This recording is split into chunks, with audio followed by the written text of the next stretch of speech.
So look at Anthony Ryder from South Lyon, Michigan, recently selected as the Lions 2020 Fan of the Year. He has a passion about sports broadcasting. With the 112th selection in the 2021 NFL Draft, the Detroit Lions select Amon-Ra St. Brown, wide receiver, USC. One pride, baby! Yeah!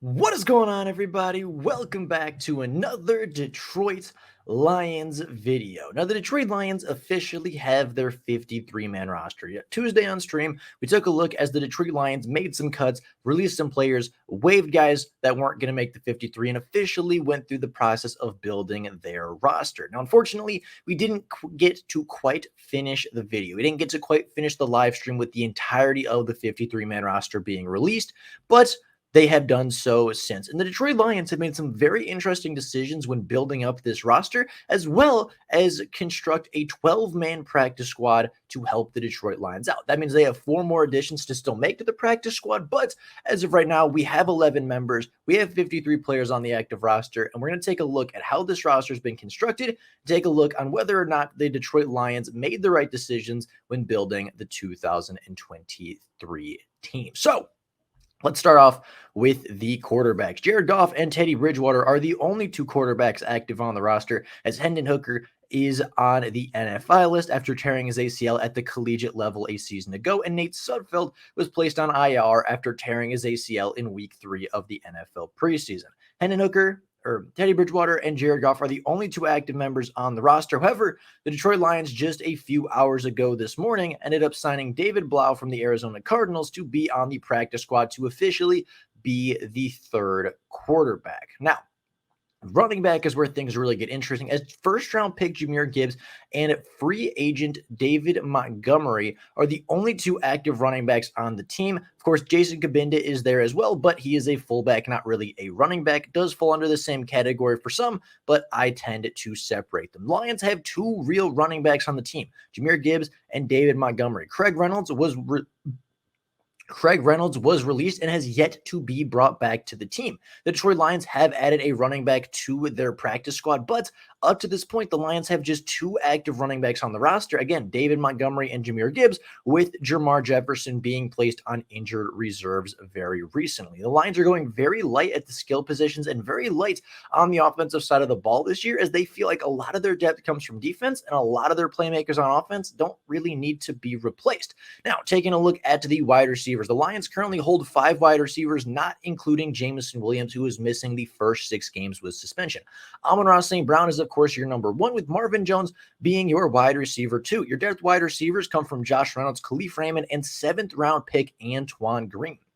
Chase Cota did not end up making the Detroit Lions active roster, as he actually was, I believe, waived with an injury settlement, and I believe will return to the practice squad eventually, but he is not a member of the Detroit Lions as of right now either, or at least not a member of the active roster nor the practice squad. The Lions are going with just 5 wide receivers for the open, again, going very light at those skill positions, but potentially hoping that some of their depth players get healthy and they can add them back, as they don't really need too much depth for the first game of the season, ideally.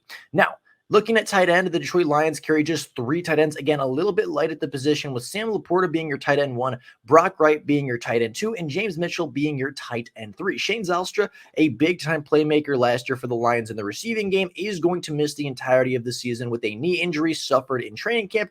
He, along with Sudfeld and Jefferson, are officially on the injured reserve list and will not participate in games this season. Moving on to the offensive line. The Lions' offensive line is very cut and dry to go with the starters, right? Taylor Decker at left tackle, Jonah Jackson at left guard, Frank Ragnow at center, Halapaloe Vaitai at the right guard position, and Penei Sewell at the right tackle. The Lions, again, went a little bit light with their depth this year, holding just 8 offensive linemen. Matt Nelson being the backup left tackle, with Graham Glasgow being the backup guard in front of Colby Sorsdale, who is the 3rd string right guard. Now, that doesn't mean the Lions don't have a backup right tackle or a backup left guard. Matt Nelson has played both left and right tackle in the NFL, while Graham Glasgow has played right guard, center, and left guard in the NFL. Of course, Colby Sorsdale having that right tackle, right guard versatility as well. So they do have all 5 positions backed up, but if they suffer more than 3 injuries, they're going to have to bring players up from the practice squad, and they're going to have to make some adjustments there. But ideally, again, not too many injuries occur on the offensive line at the same time. Now, defense, again, is where the Detroit Lions went very heavy. The Lions kept just 21 players on the offensive side of the ball and 29 players on the defensive side of the ball. They wanted to keep a lot of their depth and a lot of their young players that they felt could contribute, and most of those guys fell on the defense. Aiden Hutchinson is your first defensive end alongside Charles Harris. Both of the Okwara brothers made it, as Romeo and Julian have been the second and third string defensive ends, with John Kaminsky and Josh Pascal being the fifth and sixth defensive ends. Now, that does not mean James Houston was cut. James Houston is officially the second string Sam linebacker. He is probably going to play more of an edge rushing position, but for those of you that are concerned, James Houston was not cut, nor was he traded. He just doesn't necessarily count against the edge rushing limit. The Lions ended up keeping 5 defensive tackles, including Aleem McNeil and Isaiah Buggs, who both started a year ago. Benito Jones, who was a very good rotational pass rusher for the Lions a season ago, along with Levi Onwuzurike, who's officially returning to the NFL after back surgery a year ago, as well as third-round pick Broderick Martin. Broderick Martin had a very strong preseason, getting a lot of double teams when he had time in the football games, and he was just very impactful. Not very big on the stat sheet, but very impactful when it came to taking away blockers, taking up blocks, and being really the traditional nose tackle role we all know him to be. Now, the Lions untraditionally went very heavy at the linebacker position this year. Last year, the Lions went into the season with just 4 backers on the roster. This year, they're going in with technically 7. Jack Campbell, Alex Anzalone, and Derek Barnes are your starting linebackers on the depth chart, with Jack Campbell being your Will, Alex Anzalone being your Mike, and Derek Barnes being your Sam linebackers. Jalen Reeves-Maybin made the roster as the second string Will linebacker. Again, a very strong preseason, showing good coverage and pass rush ability. Malcolm Rodriguez, the rookie standout from a year ago, made it as the second string Mike linebacker, while James Houston made it as the second string Sam linebacker. The Lions, again, going very deep at this position, very uncharacteristically opposed to the last 2 years. And then Anthony Pittman made it on the roster as the 7th linebacker to be rostered by the Detroit Lions. The Lions have never kept 7 linebackers under Dan Campbell and Brad Holmes. Anthony Pittman, a very good special teams player, maybe even a special teams captain, but a player that many did not expect to make the roster, has defied the odds and ended up on the final 53. Cam Sutton is going to be your starting cornerback alongside Jerry Jacobs. Both of them ended up making the roster despite not playing a snap in the preseason.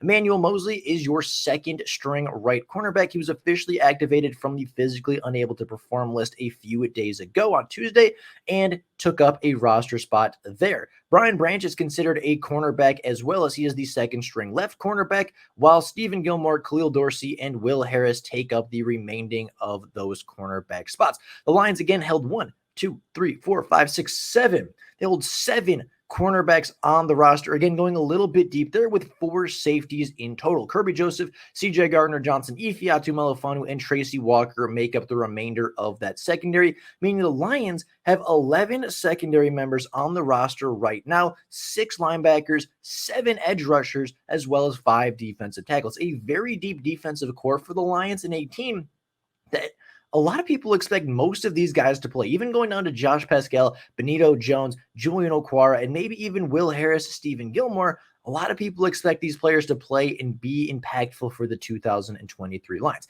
Taking a look at these special teams, it's pretty much what you would expect. Riley Patterson made it as the kicker. Jack Fox made it as the punter, as Scott Daly made it as the long snapper. So let's take a look at the practice squad, something we didn't get to see on Tuesday, something we have a good chance to take a look at today. Now, Connor Gallivan, the undrafted rookie free agent tackle from Baylor, did end up returning to the practice squad. He was waived or released by the Detroit Lions, one of the two, on the day of cuts. He was one of the last players to get cut as the news was breaking. The Lions told him immediately that they wanted to bring him back if he wasn't taken by somebody else. Nobody else wanted to take a shot on Connor Gallivan, so the Lions very happily brought him back into the fold and introduced him to the practice squad. Connor Galvin had a very strong preseason, a player that I thought even outperformed Matt Nelson at times in the preseason, and is brought back to be that developmental left tackle. And I think he has some tools to develop into a player, maybe even to replace Taylor Decker one day.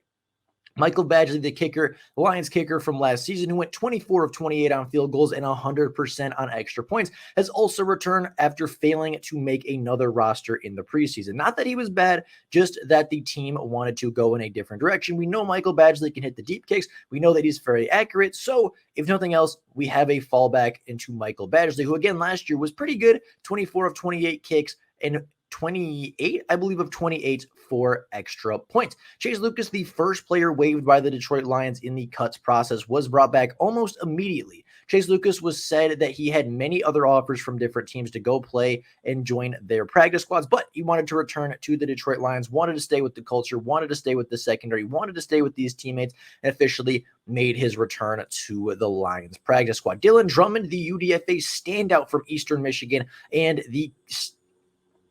the rookie mini camp standouts, is a player that, again, many people even thought might make the active roster, but officially was cut and brought back. One of the first players to be re-signed to the practice squad. He's a guy that was really good in camp, really good even in the preseason at times, and the Lions very clearly wanted him to be back. Hometown kid, develop him, keep him growing, and keep him on the team. Maurice Alexander makes his second straight yearly appearance to the practice squad, having a big kick return touchdown in week 1 of the preseason, and of course being a very dynamic kick and punt returner in his own right. He's not going to beat out Khalif Raymond, but if Khalif Raymond does unfortunately go down, they do have quality depth there as well. Kayota Awaska, the undrafted rookie guard, has also made the roster. I thought he had a little bit of a shaky preseason. Definitely not all bad, but a player that the Lions clearly see something in, and a player the Lions clearly want to keep around. Now, my favorite undrafted rookie free agent from this class, Brandon Joseph, or at least one of them, has made the practice squad as well. It was very unlikely that he was going to beat out everybody for the practice squad, and it was very unlikely he was going to beat out players for the 53-man roster. He was definitely not beating out Branch, definitely wasn't beating out CJ, was not beating out Walker or Kirby, and Iffy was a question mark as well. So that puts him as the 5th to 6th safety, meaning he's going to get a place on the practice squad. I thought he was very good in the preseason, showed some very good coverage ability, but again, being as deep as the Lions are at that position, it's very unlikely that any rookie is going to make that team, especially an undrafted rookie free agent. Trevor Nowaski is the 8th player on the Detroit Lions practice squad. I thought a very good depth linebacker in the preseason, made a couple of good tackles in space, showed some good coverage ability, had a big forced fumble for a touchback in week 3 versus the Carolina Panthers. Really good young player. The Lions very clearly liked him throughout the draft process, and they kept him on the practice squad. Chris Smith has made his return as well, another undrafted rookie free agent. Didn't have the biggest impact in the preseason, and I'm a little bit surprised it was not Corey Durden to make this list, but the Lions like Chris Smith a lot, and I wouldn't be surprised if they were trying to bring Corey Durden back as well. Max Percher was another player the Lions brought back, an international practice squad member, one of the players from the NFL's international football program that they have running. He was a member of that and did officially make the practice squad for the Detroit Lions. That puts the Lions at 10. David Blau officially signed to the practice squad today, making 11, as well as a wide receiver from the Chicago Bears, who had a very strong preseason there. The Bears, again, think that they're very deep at the wide receiver position, so they cut him, and the Lions bring him in as the 3rd wide receiver to be on the practice squad. Now, the Lions have a couple more members that they're going to look to add, about 2 or 3 more members likely to get up to that full 16. I would expect potentially Brady Breeze to return. I would expect potentially, again, Corey Durden to make a return, or maybe a couple players from outside the roster. I know that Zonovan Knight is a player the Lions have officially signed, or at least are going to sign, to the practice squad, and he is a very strong running back for the New York Giants, or for the New York Jets, excuse me. And he is just a very strong running back as well. So the Lions practice squad is coming together. The Lions active roster is officially complete. And that is all we have for today. If you've made it this far into the video, clearly you enjoy the Detroit Lions, going through their depth chart, talking all about Lions football. So if you haven't done so already, make sure to go down below, subscribe to the channel, like the video so you never miss a Detroit Lions upload. And with all that being said, that is all I got for you guys today. Thank you all so much for watching. And until next time, and as always, go Lions.